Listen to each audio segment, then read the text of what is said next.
오늘의 정치권 이슈 짚어보겠습니다. 최영두 국민의힘 의원, 전용기 더불어민주당 의원 두 분 나오셨습니다. 어서 오십시오. 네, 안녕하십니까. 두 분 이 시간대에는 처음이시죠, 두 분? 네네. 네, 오늘 하루 잘 부탁드리겠습니다. 오늘 처음 나오셨는데 좀 다뤄야 될 주제가 무겁습니다.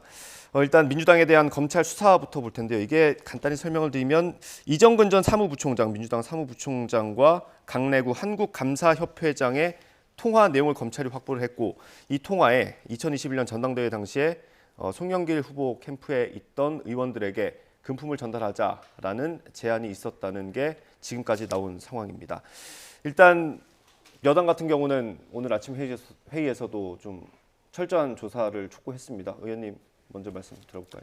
네, 좀 상상하기 힘든 일입니다. 이게 한 20년 전에 실제로 우리 국회에서 이런 일이 있습니다. 당시에는 이제 우리 당의 전신이었는데 당시에 그 돈을 받은 한 의원이 내가 돈 봉투를 받았다고 폭로하는 바람에 그게 네.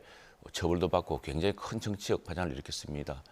그 뒤로 우리 당의 전당대회에서는 또 상상할 수 없는 일인데 왜 이런 일이 있는지는 모르겠는데 진실은 뭐 다 드러날 테니까 지금 당 관련돼 가지고 거론되고 있는 분들이 적극적으로 소명하셔야 될 것 같고요.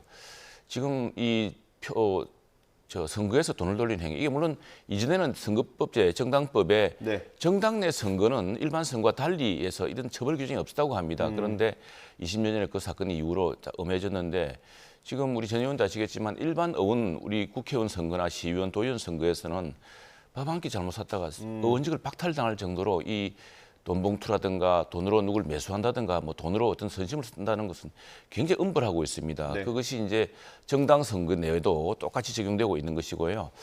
그래서 지금 이 문제는 저게 지금 뭐 민주당에서는 왜 뜬금없이 이 시기에 이제 그렇게 하느냐 하는데 그런 문제는 아닌 것 같고 빨리 민주당도 이 문제에 대해서 당당하게 소명하고 당사자들이 해명하면 될 문제고 이게 보니까 검찰로서는 덮을 수도 없었던 것이 녹음 파일이 있다는 거 아닙니까? 네. 예, 두 분의 그 녹음 파일이 등장해서 거기 구체적인 액수가 등장하고 이러다 보니까 우리 잘 아는 우리 선배 동료 의원들이 지금 거명이 되어서 우리 국회로서도 참 이게 한편 놀랐습니다. 아침에 어제부터 다. 네. 그래서 이 문제가 빨리 우리 정치 문화에서는 척결되어야 할 문제고 진작에 사라져야 될 문화인데 이게 설마 그랬을까 싶기는 하지만 이미 정거와 함께 지출된 만큼 당사자들이 소명해서 이런 정치 문화를 빨리 끊어야겠습니다. 예, 뭐 당에서는 이 압수수색 시점에 대해서 좀 의문을 제기하는 시선도 있더라고요. 그러니까 이정근 게이트라고 지금 불리우는 이런 일들이 결국에는 1년 전부터 이루어졌던 내용이거든요. 1년 전부터 많은 언론에도 나왔다시피 뭐 송영길 의원도 거론이 됐었고 뭐 노영민 그 대통령 비서실장까지 거론이 됐던 이 큰 사건이었는데 지금까지 말하고 있지 않다가 갑작스럽게 국면이 그리고 윤석열 정부가 지금 비판을 받는 지점이 되니까 갑작스럽게 이렇게 뭐 증거랍시고 갑자기 압수수색에 들어오고 이런 모습들이 저희가 봤을 때는 국면 전환용 무기가 되는 것 아니냐. 그러니까 예전부터 검찰이 캐비넷을 꺼내가지고 정치권을 이렇게 손가락질을 받게끔 하는 경우가 굉장히 많지 않았습니까? 네. 그런 거의 일부로서 작용하는 것 아닌가 이런 의심을 품고 있습니다. 예, 아까 말씀드린 것처럼 정치권에서 지금 공방이 불이 붙었습니다. 그거에 대해서는 어떻게 보십니까? 네, 그렇습니다. 지금 우리도 전당대회를 최근에 여러 차례 했습니다만 상상할 수 없는 대목이거든요. 더구나 당원들이 80만 명이 되고 민주당도 그렇게 당원이 많기 때문에 그럴 수가 없을 텐데 어떻게 저게 가능했는지 이게 일부 그 전당대회에서 어떤 영향력을 행사를 하는 사람의 일부의 일탈인지 이건 뭐 지금 오히려 음모론이다 시점이 이상하다라고 할 게 아니라 오히려 민주당이 당당하게 당사자들이 당당하게 반박하고 해명하고 해서 오히려 이 문제에서 만일 검찰에 무슨 조사가 있다면은 오히려 당당히 가서 반박해내므로써 빨리 이게 의혹을 털어내는 게 좋겠고요. 이걸 만일 그냥 뭐 의혹 수사 시점이 이상하다는 식으로 돌아가다가는 국민 여론에 더 큰 질타를 받을 거라 생각을 합니다. 이 문제는 우리 정치권이 함께 해결해야 될 문제이기도 하기 때문에 빨리 이 문제에 대해서 당사자들이 당당하게 해명해서 이 문제에 대한 진실을 국민들이 알 수 있도록 해주는 게 좋을 것 같습니다. 근데 지금까지 뭐 언론 보도를 통해서 전해지는 거고 저희도 뭐 취재 기자들이 취재를 하는데 좀 상당히 구체적입니다. 현역 의원들 한 10명한테 6천만 원을 나눠서 줬다라는 얘기가 있거든요.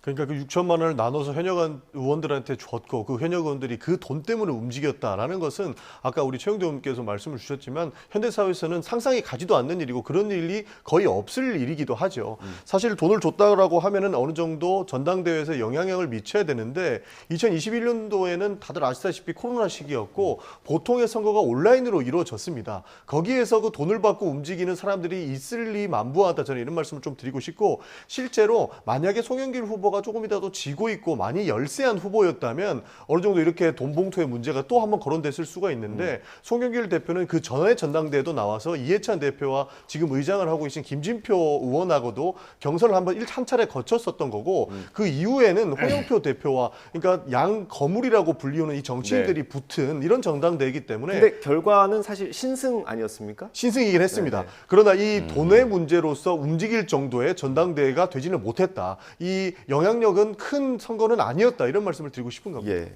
뭐 말씀을 해주셨죠. 사실 저도 이 소식을 전하면서 믿기지 않는 건 사실입니다. 그렇습니다. 지금 이 시기에 돈봉투로 전당대회를 치른다는 게 말이 안 되는 것 같긴 한데. 근데 이제 사실은 그걸 빨리 그래서 해명을 하고 소명을 하면 될 문제라고 생각을 하는데, 그 전당대회를 하다 보면은 당협위원장 또 국회의원에 대해서 국회의원이나 당협위원장이 당원들에게 상당한 영향이 있을 것이라 생각하고 거기 많은 좀 도움을 청하는 것도 현실입니다. 현실인데 현재 우리 당의 그 전당대 규정은 제가 선관위위원을 해서 아는데 당원이나 국회의원이나 네. 당협위원장은 당내 경선에 참여하지 못하도록 되어 있습니다. 네. 그렇지만 실제로 그 다급한 당대표 후보자 입장에서는 도움을 청할 수밖에 없는 것이고, 그런저런 관리에서 이런 일이 불거진 것 같은데 어쨌든 빨리 좀 민주당이 소명했으면 좋겠습니다. 예, 지금 어제 압수수색의 대상이 됐던 윤관석 의원과 이성만 의원 같은 경우는 정치 탄압이다, 국면 전환용이다 이렇게 해명을 하고 있거든요. 반박하고. 네. 그거에 대해서 어떻게 보세요? 예, 그래서 그런 해명뿐 아니라 실질적으로 그렇지 않다는 사실을 당당하게 밝힐 수 있을 것이라고 봅니다. 이미 검찰이 했을 때 어느 정도 영장 사실도 있을 테고 예. 압수수색 영장에 드러난 사실이 있을 거기 때문에 그 사실을 구체적으로 반박해서 이 문제가 다, 왜냐하면 여러 가능성이 있습니다. 지금 돈을 줬다는 사람은 분명히 있습니다. 예. 근데 이제 돈을 받는 과정에서 돈이 제대로 전달되었는지, 통상 있는 배달 사고인지, 또 그래서 그럴 경우에 이제 윤관석 의원도 억울할 수가 있겠죠. 예. 그러나 그런 문제를 당사자 제일 잘 알고 있는 만큼 당사자가 당당하게 밝히고 그걸 반박해내는 게 더 중요한 것 같습니다. 여기서 뭐 이걸 정치 탄압이라고 한다고 해서 네. 그 검찰 수사가 멈출 수 없는 것 같고요. 예. 그 한 언론 보도에 따르면 강내구 회장과 이정근 전 사무부총장의 통화 내용, 그리고 윤관석 의원과 이정근 사무부총장의 통화 내용까지 보도가 됐거든요. 이거는 어떻게 보셨어요? 그러니까 그 증거들로 지금 윤관석 의원이 주범으로 몰리고 있는 상황이고 사실 여기에서 압수수색이 이루어졌다 이렇게 보고는 있습니다. 예. 구체적인 그 사건의 진실 같은 경우에는 아직까지 윤관석 의원의 입장문, 그러니까 짧은 입장문 정도만 정리가 돼 있는데 아마 저 민주당이 지금 1시 15분에 의원총회가 아마 열릴 것이거든요. 본회의 전에? 예, 본회의 전에 의원총회 열려 있는데 통상 이런 일이 있을 때는 신상 발언을 의원총회에서 의원들한테 먼저 알려주고 나서 구체적인 내용까지 기술한 기자회견을 통해서 밝히는 경우가 있거든요. 아마 거기에서 구체적인 반박이라든지 구체적인 내용을 한번 들어보면 좋을 것 같다 이런 말씀을 드리고요. 예. 사실 그런 증거들이 나왔지만 저희는 어느 정도 검찰과의 거래가 있었던 것 아니냐 하는 의심도 품고 있습니다. 검찰과 거래는 누가 할 수 있는? 그러니까 지금 이정근 씨 같은 경우에는 예. 검찰 구형을 3년 정도로 받았거든요. 그런데 그 판결을 받은 걸 보면 4년을 넘는 4년 6개월을 판결을 예, 받았어요. 어제 1심 결과가 있었습니다. 그렇죠. 그러니까 뭐 폴리바게닝이라고 하는 것이 그 대한민국 법 체계상은 없지만 외국에서는 충분히 본인이 다른 이야기를 하고 예. 검찰이 협조적인 모습을 보이면 구형을 좀 작게 받는 경우가 있는데 예. 전형적인 모습을 저희가 보이고 있는 것 아닌가, 여기서 보이고 있는 것 아닌가 하는 의심은 작게 구형을 받았는데 판결을 높게 받았기 때문에 충분히 다른 이야기도, 그러니까 근거가 없는 이야기도 이렇게 지목을 해서 있을 수 있겠다 하는 의심을 품는 것이고, 여기에서 근거와 증거로 채택된 이 녹취 파일 같은 경우에는 구체적인 사실관계들을 본인에게 직접 소명을 듣는 방법이 일단은 먼저 선행돼야 된다 이런 말씀 드리고 싶습니다. 뭐 앞으로 수사는 계속 지켜봐야겠죠. 예, 그렇죠. 저 이정근 전 사무부총장인가요? 저분 전화기가 지금 판도라의 상자 같은 것 같습니다. 지금 예. 판도라의 상자가 열린 셈인데 검찰이 그 수사를 왜 빨리 안 했느냐? 그러면 그게 언제 발견됐느냐? 이게 뭐 쟁점일 수 있겠지만 네. 그건 어느 경우든 이 수사는 멈출 수가 없었고 또 안 할 수가 없는 수사 같습니다. 이렇게 지금 당사자 간의 통화 내용이 녹취가 돼 있고 저걸 가지고서 지금 검찰에다 압수가 된 상황이니 이게 민주당으로서는 또 당사자들로서는 또 빠져나갈 수 없는 수사가 된 만큼 그 사실관계가 다르다면 다른 대로 적극적으로 반박을 하고 해야지 이걸 뭐 총괄적으로 정치 업무다 뭐 이렇게 해서는 결코 이 국민적인 그 의심과 질타를 벗어나기 어려울 거라 봅니다. 어떻게 저렇게 많은 녹취를 저 한 사람이 저렇게 했는지 어떻게 보면 좀 무서운 세상 같습니다.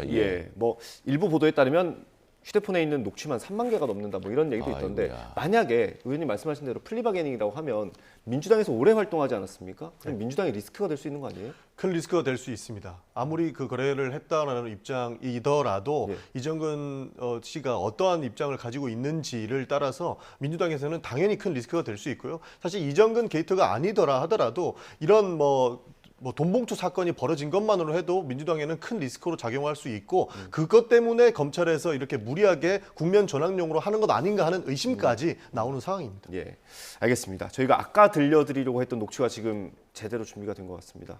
네, 한번 들어보고 오겠습니다. 민주당의 전당대회는 돈당대회, 쩐당대회라고 표현될 정도로 부패한 것으로 보입니다. 돈으로 매표하는 행위는 반민주 부패 정당의 가장 대표적 특징인데 민주당이라는 당명이 부끄러울 정도입니다. 이 정부의 특장기가 압수수색인데 사람들의 진술을 통해서 객관적 진실을 왜곡, 조작하는 검찰의 행태가 일상이기 때문에 저는 잘 믿어지지가 않습니다. 이재명 대표의 입장은 어떻게 들으셨습니까? 검찰의 장기라고 하는데. 이재명 대표가 안 믿는 거하고 관계없죠. 국민들이 믿질 않습니다. 저런 말을. 국민들에게 당당하게 해명해야 될 것이고 오히려 이재명 대표는 자기 당대표 선거 때 일어나는 일이 아니라고 한다면 이 문제를 철저하게 수사해서 국민적 의혹을 씻어야 한다라고 말하는 게 현재의 당대표로서 위기 관리하는 특히나 사법 리스크까지 지고 있는 당대표가 해야 될 이야기가 아닌가 싶은데 저렇게 저것까지도 무슨 정치 소설로 이야기하면은 국민들이 생각하기에는 스스로 지금 지고 있는 사법 리스크에 대해서도 더 나쁘게 생각하지 않겠습니까? 그럼 뭐 저런 식으로 덮을 문제는 아니라고 생각합니다. 예. 뭐 이게 앞으로 검찰 수사 상황을 지켜봐야겠습니다만 어쨌든 저희 취재에 따르면 10명 정도가 거론이 되고 있고 이 금액에 따라서는 체포동의안이 또 올 수도 있을 것 같은데 그럴 때는 어떻게 대응을 하겠습니까? 일단 기소를 시키려고 하면 체포동의안이 오겠죠. 그러나 당사자의 구체적인 진실 이야기를 한번 들어봐야 될 것 같고요. 사실 체포동의안이 오면은 그 영장에 적시된 내용들을 우리 국회의원들이 다 볼 수 있지 않습니까? 그러면 이 상황적인 판단을 해가지고 아마 체포동의안에 임할 것 같은데요. 그 체포동의안이 결국에는 한동훈 장관이 또 어디서 무엇을 어떻게 주었는지 구체적으로 설명을 할 거긴 하지만 여기에서 조금이라도 정치 탄압성에 문제가 있다라면 또 부결을 안 시킬 수 없는 그런 사항도 있을 거라고 보이고요. 사실 여기에서 실제로 돈과 관련된 문제에서 유의미한 이런 증거들이 나오고 실제로 이런 일이 있었을 것 같다라고 한다면 의원들이 개개인들이 판단을 해서 아마 표결에 임하지 않을까 저는 그렇게 생각합니다. 알겠습니다. 저희가 앞서 전해드렸던 그 통화 내용에 대한 그 윤관석 의원의 해명이 있어서 이거 간단히 읽어드리겠습니다. 정치 탄압이라고 주장을 했고요. 국면 전환용 무리한 기획 수사라고 반박을 했습니다. 그리고 자신의 목소리가 나온 녹취에 대해서는 다른 상황에서 다른 취지로 발언을 한 건데 이게 왜곡돼서 나갔다라는 해명을 내놨습니다. 이 내용까지 전해드리고 주제를 저희가 좀 바꿔보겠습니다. 최근 미국 정부의 동맹국, 우리나라 포함한 동맹국에 대한 도청 의혹이 이렇습니다. 일단 우리 정부가 공식적으로 해명을 했습니다. 도청 없었다. 지금 나와 있는 문건은 위조된 거다라고 했는데 이거를 믿지 못하는 국민들이 좀 있으신 것 같습니다. 어떻습니까? 네, 우선 중요한 것은 지금 이런 상황, 그러니까 뭐 동맹국이든 적성국이든 상대방을 서로 감청하고 도청하고 하는 여러 방식들이 동원되고 있습니다. 네. 이것보다 더 위험한 것은 사이버 시큐리티 문제죠. 사이버 침투를 통해서 지난 정부인가요? 우리나라 국방부의 최고 기밀인 작전 계획이 북한에 그대로 노출되었다는 말이 있습니다. 지금 그런 여러 상황이기 때문에 우리 정부로서도 그렇고 우리나라 전체에서 다시 한번 이 보안 문제, 통신 보안이나 사이버 보안에 대해서 경각심을 높여야 될 때고 이 문제와 관련해서는 프랑스라든가 이스라엘도 비슷한 상황인데 두 나라가 지금 다 이건 사실이 아니라고 이야기를 하고 있습니다. 그리고 그 문건의 형식에 대해서 이렇게 할 텐데 이건 뭐 그러나 이 사실 여부 관계없이 우리도 분명한 대비를 해야 될 테고 또 아마 정부에서 우리 정부에서도 지금 공개적으로 말하지 않지만 예. 이 문제에서 문제의식 다른 어떤 심각성이 있다면은 그 문제는 그 문제대로 미국에 당당하게 제기할 것입니다. 제기할 것이고 동맹국가니라고 하더라도 이 문제 할 건 해야죠. 해야 되는데 요는 지금 저 미국 국방부에서 이야기하고 있지만 상당 부분 이게 좀 패브리케이트 된 것 같다. 뭔가 형식을 빌려서 네. 조작된 정황이 있다. 이게 이런 문서를 미국은 통해서 일부 조작 정도의 그렇죠. 톤 아닙니까? 예, 우리는 예. 이제 상당수 조작. 상당 조작이고 왜냐하면 우리나라 문건 부분만은 우리 그 생각을 예. 쓰기 때문에 그리고 지금 여기 뉴욕 타임즈 보도를 보면은 거기에 지금 트위터인가 어딘가 올라와 있던 그 사진이 보면은 그 시긴트인가 이렇게 돼 있습니다. 그게 네, 뭐냐면 시긴트. 예, 시긴트로 돼 있죠. 시긴트인데 이 컴퓨터와 달리 이게 감청이나 전화로 한 게 아니고 통신 신호를 잡아가지고 했다는 건데 네. 과연 그런 식으로 해서 어떻게 했는지도 모르겠지만 그 내용 자체는 지금 러시아가 우크라이나에 침공을 한 뒤에 이 전쟁이 장기화되면서 상당히 난처한 상황 아닙니까? 네. 그래서 이걸 돕자는 동맹국들도 있고 지금 러시아가 빠진 공격이 있기 때문에 그런 자료를 통해서 거꾸로 러시아가 이런 공격에서 벗어나려고 하는 동맹국 간의 이간질을 한다거나 하는 이럴 가능성도 저는 있다고 봅니다. 그래서 그런 것까지 감안해서 굉장히 좀 신중하게 그러나 정확하게 접근을 해야 되고요. 만일 이 문제가 지금 진짜 시긴트를 통해서 어느 시기에 어떻게 됐다는 것이 우리도 이제 우리 정부에서도 밝혀 나가겠죠. 정확히 어느 정도 되면은 그건 당당하게 그리고 그러나 그 상호 재발되지 않은 방식으로 또 우리도 철저히 막을 수 있는 방식으로 이걸 통해서 미국에게 압박할 수 있는 압박해야 되고요. 예. 차라리 이 기회에 지금 파이브 아이즈라고 저 일본도 이제 미국에 가입하려고 합니다. 미국과 영연방 국가 몇 개국이 정보를 완전히 공유하고 있거든요. 예. 서로 안전 보장을 위해서 네.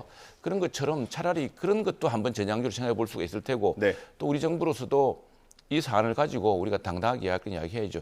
예, 근데 우리 정부도 과거에 T-50 전투기를 수출하는 과정에서 네. 인도네시아 사절단의 호텔 방을 뒤지다가 들킨 적이 있습니다. 그때 이제 오히려 인도네시아는 그걸 가지고 문제를 삼는다기보다는 어떤 다른 외교적 협상 카드를 썼을 예. 수가 있겠죠. 이 국가 간의 이런 아무리 동맹국에 하더라도 당당하게 밝히고 또 그걸 통해서 여러 가지 신뢰를 회복하거나 예. 또는 우리가 협상에 유리하게 이끄는 카드로 활용해야겠죠. 그 의원님의 말씀을 종합을 해보면 제가 이렇게 얘기를 했는데 네. 아직까지 도감청이 없었다라고 확신할 단계는 아니라고 보시는 거죠?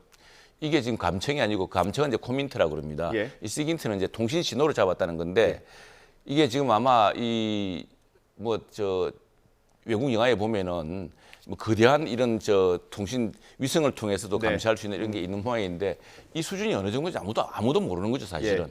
그런 만큼 이제 대비를 철저히 해야 되는데 다만 지금 우리 정부가 자신 있게 이야기할 수 있는 것은 그 당시에 그런 정부 내 그런 결정이 있었느냐 또 그런 대화의 내용성이 타당성이 있느냐를 보고서 지금 저 국민들에게 발표한 내용 아니겠습니까? 예. 알겠습니다. 예. 의원님.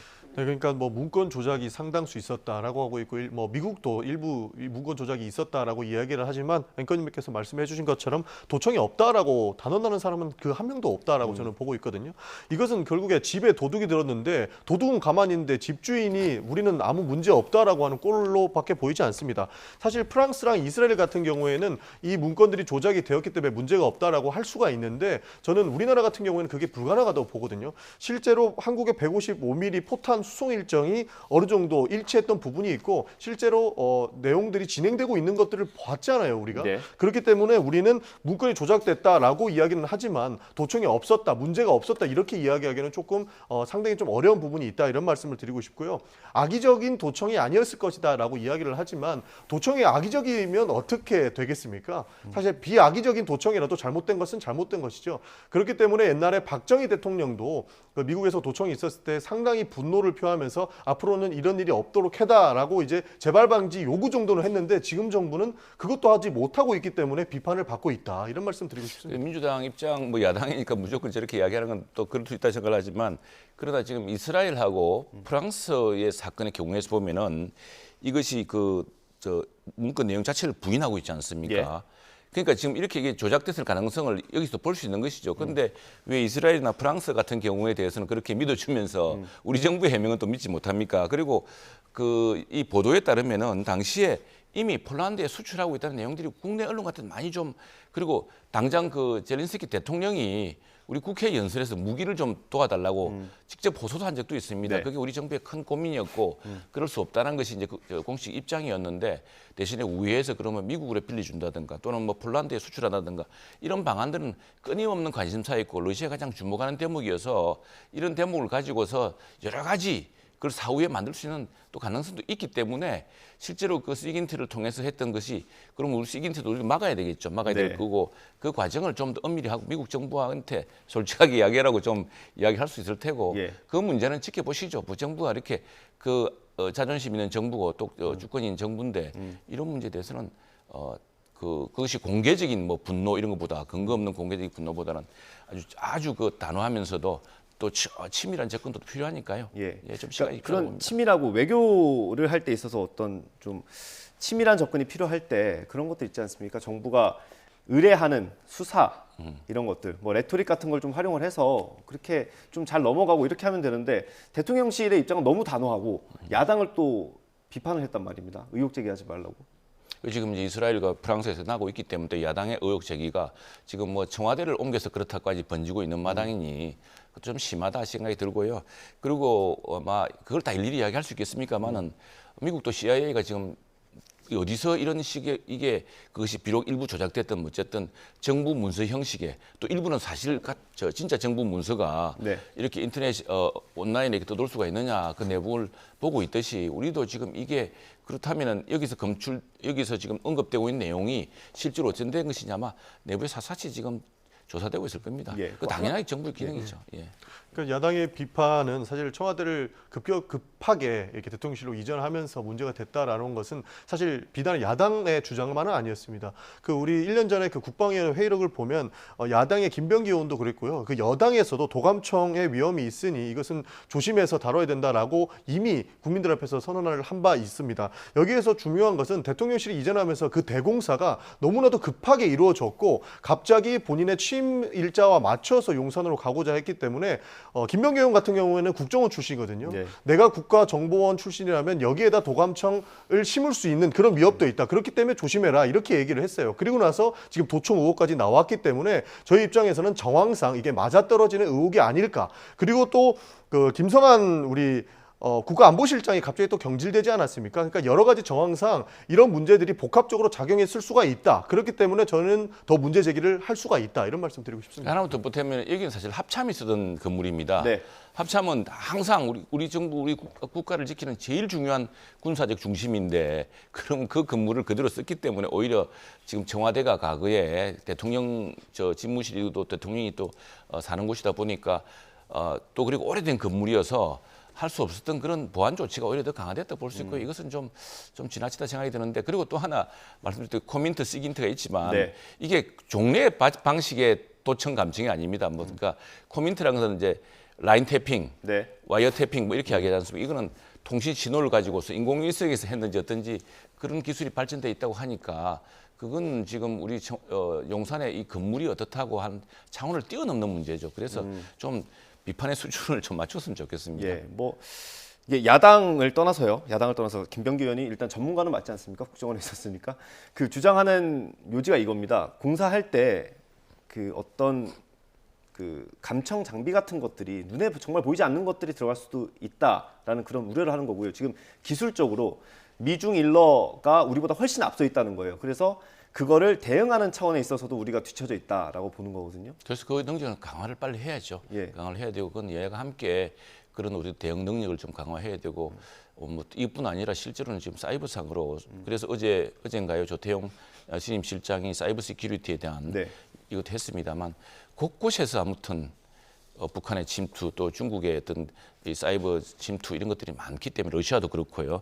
러시아의 경우는 지금 지난 미국 대통령 선거 때 러시아가 페이스북 같은 걸 통해서 공개적인 여론 조작을 했다는 거 아닙니까? 네. 그러니까 그런 다양한 가능성에 대해서 국가 주권을 지키고 국가 이 안전을 지키기 위한 조치들이 총체적으로 진행돼야죠. 이 문제에 대해서도 이 문제를 계기로 정부나 또 우리 여야가 함께 예. 좀 노력을 해야 될 것 같습니다. 예, 죄송합니다. 지금 여당이라 자꾸 여쭤보게 되는데 예. 여야가 함께 해야 되는데 지금 국회 보고도 제대로 안 되는 상황 아닙니까? 정보위 같은 경우는 간사한테 보고를 하기로 해놓고 그걸 또 취소했다고 하더라고요. 윤건영 의원이 얘기한 건데. 있겠죠. 절차가 있고 좀 더 정확한 내용이 파악되는 대로 또 이야기를 하겠죠. 그렇습니다. 뭐 그런 것까지 너무 의심 안 해도 될 것 같습니다. 예. 알겠습니다. 마지막으로 덧붙이실 내용이 있으면. 예. 그러니까 이거 의심을 안 할 수 있는 상황 자체를 대통령실에서 좀 만들어 주셔야 된다고 생각을 합니다. 지금 저는 국회 운영위원회도 겸임 상임위로 하고 있는데요. 아직까지 신년 그 업무 보고도 받지 못했습니다. 그러니까 대통령실에서도 어떻게든 업무 보고를 차입을 미루고 있고 그분들의 얼굴을 TV로만 봐야 되고 일본에 가 있는 모습만 봐야 되기 때문에 저희 입장에서는 빠르게 업무 보고도 파악을 하고 여기에 대해서 해명을 좀 국민들 앞에 소상히 했으면 좋겠다라는 말씀을 드리면서 이런 의혹 제기들을 더 가열차게 할 수밖에 없는 상황이다. 이런 말씀 좀 드리고 싶습니다. 예, 알겠습니다. 이 논란이 뭐 앞으로 상당 기간 좀 이어지지 않을까 싶습니다. 네, 다음 주제 넘어가 보겠습니다. 어제 중진 의원 최고위원 연석회의가 있었고요. 거기서 김기현 대표에 대한 좀 따끔한 목소리들이 있었습니다. 근데 김기현 대표가 오늘 아침 최고위에서 이런 발언을 했습니다. 특정 목회자 억지에 일일이 언급할 이유 없다. 이게 아마 전광 목사를 지칭하는 것 같고요. 이 막말에 동조하는 듯한 모습, 우리 당에 악영향을 미친다. 이건 아마 홍준표 시장을 겨냥한 것 같거든요. 어떻게 들으셨습니까? 지금 우리 여당과 정부가 해야 될 일이 참 산더미 같고 이런데 지금 사실은 이 문제로 이렇게 지리하게 이어질 사안이 아니거든요. 네. 근데 당내에서 자꾸 이 문제를 제기하시는 분도 있고 하는데 그것도 참 난처한 일이고 당혹스러운 일입니다. 실제로 이렇게 큰 정당이 어떻게 그렇게 지금 주장이 나오는 것처럼 그렇게 되겠습니까? 더구나 김기현 대표가 이 문제에 분명한 선을 긋고 있지 않습니까? 심지어 처음에 이 단초를 제공했던 김재원 최고위원도 예.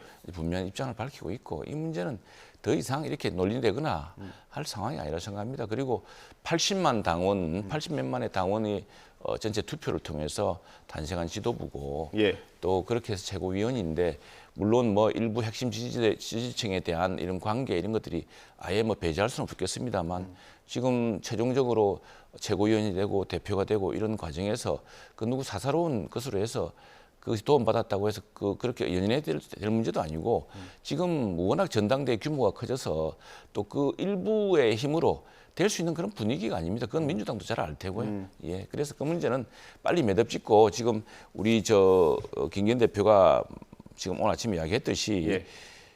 특정 목회자가 억지 부린 것에 대해서 일일이 언급할 이유가 없습니다. 지금 더 이상 거기에 이 그런 정도면 이유도 선을 없고요. 확실히 걷다라고 보시는 그렇습니다. 겁니까? 네, 네. 더 이상 할 수 있는 건 없다. 그렇죠. 그렇게 하고 지금 이 문제에서 이게 뭐 20곡에 넘듯이 계속하면 끝이 없지 않겠습니까? 그리고 또 당사자가 있습니다. 당사자가 반발하면 또 그게 반발해야 되고 우리 당이 지금 그렇게 끌려다니고 그 문제에 지금 이래저렇게 언급해야 될 그런 여유가 없습니다. 예, 뭐 상대당이지만 어떻게 보십니까? 그러니까 김기현 대표가 명확하게 선을 그어줘야 될 필요가 있다고 봅니다. 사실 정광훈 목사 같은 경우에는 극우의 논란에 휩싸여 있는 부분이 있고 네. 그렇기 때문에 국민들로서는 굉장히 불편한 그런 분일 수도 있습니다. 그런데 김기현 대표가 이분을 두둔하고 이렇게 감싸고 도는 모습을 보여줬을 때에는 국민들이 괜한 오해를 안 할 수가 없는 상황이 되거든요. 그렇기 때문에 조금 더 빠르게 이렇게 선을 긋는 모습을 보여줬어야 됐는데 지금도 좀 늦지 않았을까 싶습니다. 그런데 김기현 대표가 조금 뒤끝이 있는 모습도 보이는 것 같아요. 조금 전에 보니까 언론을 통해서 홍준표 우리 상임고문을 당 상임고문에서 해촉을 했더라고요. 예. 사실 홍준표 상임고문 같은 경우에는 당이 잘 되기 위해서 본인이 조언을 하는 역할을 굉장히 좀 잘했다고 보는데 여기에 대해서 두 분 다 선을 긋는 모습을 보임으로써 김기현 대표가 조금 더 수세에 몰리지 않을까 그런 생각도 조금 해봅니다. 예, 이 해촉한 건 어떻게 생각하세요? 모르겠습니다. 저는 과정이 모르겠는데 오늘 누구 들어보니까 지방자치단체장이 상임 고문을 맡는 일은 또 없다고 하네요. 그 과정에 이제 홍준표 대표가 우리 당의 대선 주자이기도 했고 예. 또 당 대표를 또 역임하지 않았습니까? 그래서 상임 고문을 했던 것 같은데 그 과정에서 지금 최근에 이제 보니까 이 상임 고문은 전직 자치단체가 상임 고문 맡지 않는다는 뭐 규정 때문인지 뭔지 뭐 모르겠습니다만 전례라고 표현을 하긴 했는데 이게 뭐 마침 뭐 미리 예정했던 거일 수도 있습니다만 공교롭게 오늘 또 최고위에서 그런 결정을 하니까 이게 마치 김기현 대표와 홍준표 시장의 어떤 신경전, 감정 싸움 이렇게 번지는 거 아니냐 이렇게 보는 시각이 있습니다. 오늘 뭐 김기현 대표 말씀하셨듯이 이 특정한 문제로 인한 논란이 길어지는 것을 빨리 좀 차단하자. 이제 좀 다른 일에 집중하자. 진짜 우리가 해야 될 일에 집중하자는 뭐 그런 의미로 보고 싶습니다. 저는. 그럼 김기현 대표 입장에서는 지금 이렇게 당이 조금 혼란스러워지려고 하는 게 홍준표 시장 때문이다라고 보는 걸까요? 아니 그것도 억지 주장이시고 아니 자꾸 이 어쨌든 논란이 길어지고 있지 않습니까? 우리 당으로서는 바람직하지 않고 실체와 달리 지나친 관심과 또 지나치게 이 문제 확대 해석되고 있는 것이 있어서 그런 문제를 빨리 마주쳐야 지금 오늘 당장 국회 본회의에서 우리가 양국관리법도 이 문제에 대한 저 여야가 함께 대책을 세워야 것도 있고 쟁점 법안이 얼마나 많습니까? 예. 네. 하나만 더 여쭤보겠습니다. 당 얘기라서 죄송합니다. 네. 그 일각에서는 이제 당원들을 좀 정리할 필요가 있다. 정광훈 목사가 추천한 인사라던가 그런 얘기도 있던데요. 우리 당원들을 우리가 가려서 받을 수가 있습니까? 뭐 이중당적 이런 건 좀 문제가 되지 않습니까? 근데 그걸 입증할 때 어떻게 증명할지 모르겠는데 그런데 그 과정에서 사실은 일상적으로도 만일 당이 잘할 경우에는 입당 신청이 많고 또 당에 실망을 하면 당을 떠나기도 하고 그건 뭐 어쩔 수 없는 일인데 우리 당으로서야 보다 많은 국민 정당이 되기 위해서 보다 많은 당원을 가급적 모집하려고 하고 또 당원으로 입당하면 환영하는 과정이 있어서 그 문제를 인위적으로 어떤 선을 가지고 하기도 어렵습니다. 네. 말이 그렇지 실제로 어떻게 당원을 다 감별을 하겠습니까? 네, 그건 불가능한 문제라고 봅니다. 예, 뭐 조만간에 이제 윤리위원회가 또 구성이 될 것 같더라고요. 김재원 최고에 대한 징계 가능성은 얼마나 보세요? 지금은 징계 가능성이 저는 없지 않을까 이런 생각을 해봅니다. 그렇습니까? 왜냐하면 정광훈 목사가 아무리 그 당에 입김이 없다고는 하지만 김기현 대표라든지 김재현 최고위원, 수석 최고위원을 만드는 데에는 상당한 공헌이 있다고 해도 과언이 아니거든요. 실제로 그 정광훈 목사가 이렇게 함께 다니는 분들이 국민의힘 당원들이 많고 그분들이 거의 몰표를 보내고 있다. 뭐 이런 얘기까지 돌리고 있는 상황에서 김기현 대표가 정광훈 목사를 빠르게 이렇게 선을 긋지 못하는 상황까지 왔는데 여기에 대해서 김재현 최고를 그 정광훈 목사를 두둔했다는 이유로 거기에서 말실수 조금 더 했다는 이유로 징계하기에는 아마 조금 눈치가 보이지 않을까 싶어서 이런 부분에서는 아마 징계가 좀 어렵지 않을까 싶습니다. 그 당원 문제 보면 저도 당의 위원장이기 때문에 예. 우리 새로 이제 저 당원으로 입당한 분들 이렇게 몇 면을 가끔씩 봅니다. 뭐 네. 이제 생일날 전화도 해보고 하면서 예. 관리 보면은, 잘하시네요. 예, 젊은 사람들이 많아요. 아, 이게 이제 지금 주장되는 그런 분들하고 다른 그러니까 최근에 우리 이전에 제가 몇 년 전에 봤을 때와 달리 상당히 젊은 사람들이 많고 구성이 상당히 다양해졌다는 느낌을 갖고 있거든요. 그리고 당원 규모가 많이 커졌기 때문에 특정한 뭐 이런 저 사람들의 그룹이 이런 것들이 당내에서 큰 힘을 갖고 움직인다 이렇게 하는 것도 좀 지나친 억측 같습니다. 제가 볼 때는. 예. 예. 그 김재원 최고 얘기 나와가지고요. 예. 징계 필요합니까, 의원님? 윤리위원회에서 판단하겠죠. 윤리위원회에서. 예, 그리고 지금 김재원 최고위원이 스스로 밝혀야 될 분명히 입장도 있을 것이고요. 네. 알겠습니다. 시간이 조금밖에 안 남았는데 오늘 본회의 상황이 좀 있죠. 여러 쟁점 법안들이 있는데 사실 이게 좀 의장 판단에 따라서 좀 유동적인 것 같더라고요. 그래서 두 분 다 전원위원회에서 발언하셨었죠. 네, 그렇습니다. 그래서 그 내용으로 짧게 한마디씩 하고 마무리하면 될 것 같습니다. 먼저 의원님. 예. 저는 전원위에서 발언을 했던 것은 소송구제 폐에 대해서 먼저 말을 했었습니다. 사실 저는 태어나고 자랄 때부터 지역 갈등, 동서가 분열돼 있는 것을 보고 자라왔거든요. 실제로 그런 것들을 많이 느껴왔기 때문에 소송구제가 마치 그 동서를 나누고 양 측면을 너무나도 그 싸움만 붙이는 모습을 보일 수 있기 때문에 소송구제 폐에 대해서는 바로 잡아야 된다 말을 드렸고요. 사실 이번에 꼭 이루고 싶은 부분은 권역별 비례대표제만큼은 꼭 이번에 합의를 이루어서 호남에서도 국민의힘 정치인이 나오고 영남에서도 민주당 정치인이 나오는 그런 모습으로 합의를 했으면 좋겠다라고 발언했습니다. 네. 지금 우리 선거제도의 가장 큰 문제점은 이 소선거구제도 이 성자 독식 아니겠습니까? 한 네. 표라도 많으면 되는 겁니다. 근데 이게 가장 모순이 정폭된 곳이 수도권입니다. 미국도 뭐 수백 년 동안 소선거구제로 해서 뽑아왔거든요. 근데 미국에 보면은 미국에서 각 정당이 선거에서 얻은 득표율과 의석수가 거의 비례합니다. 2~4%도 차이가 안 납니다. 근데 우리나라는 어떻게 되냐면은 지난번 선거 때 1당과 2당이 8%포인트 차이 났거든요. 득표율이 의석수는 2배 차이 났습니다. 예. 160대 80. 그런데 이게 어디서 폭발했냐 그러면은 수도권입니다. 수도권 121석을 분석을 해보니 수도권에서 1당과 2당의 득표율 차이가 12%포인트 안팎이었습니다. 의석수는 6배 차이 났습니다. 예. 107석, 103석 대 17석. 그래서 뭔가 이걸 구조를 고치지 않으면 우리가 자꾸 지방 지역 뭐 감정 이렇게 이야기하는데 오히려 수도권의 집중 현상, 세상에 이렇게 인구가 과밀하게 집중된 나라가 없습니다. 선진국 중에서요. 우리 수도권 과밀이 제일 심각하거든요. 그러다 보니까 소선거구제에서의 약점이 가장 정폭되어 나타났다. 그래서 이걸 어떻게 할 것이냐. 근데 그러면은 지금 당연히 지난 선거 때를 보자면은 그 수도권 121석은 그 득표를 들어보자면 예. 민주당이 62, 3석, 국민의힘이 50석은 가져갔어야 됩니다. 그런데 지금 실제로 그렇지 않습니다. 그러면은 네. 실제로 이 국민의힘을 지지했던 많은 이 당을 지지했던 많은 국민들은 사실은 이게 지금 자신의 투표권을 뺏기고 있는 셈이나 마찬가지거든요. 그래서 이런 것들이 정치 불신과 혐오를 부르고 또 광장으로 나가게 하는 이유가 되는 것 같은데 이번에 우리 전용기 의원님도 잘 지적하시고 여야 의원들이 토론을 하면서 정당의 선을 넘어서는 과감한 발표도 있고 해서 이번을 계기로 좀 더 이제 진일보한 논의가 시작될 것으로 생각합니다. 예, 알겠습니다. 나흘 동안이었나요? 나흘 동안 이제 나흘이었죠. 오늘 네. 마무리가 되죠. 전원위원회가 네네. 오늘 마무리가 되고 이제 의원들이 쏟아낼 수 있는 의견들을 다 쏟아내는 거고 그 다음에 뭐 정개특위나 원내대표단에서 협상이 있을 걸로 예상이 됩니다. 뭐 조금 더 진일보한 안이 나올지 지켜보도록 하겠습니다. 두 분 오늘 말씀 여기까지 듣겠습니다. 고생하셨습니다. 네, 고맙습니다. 네.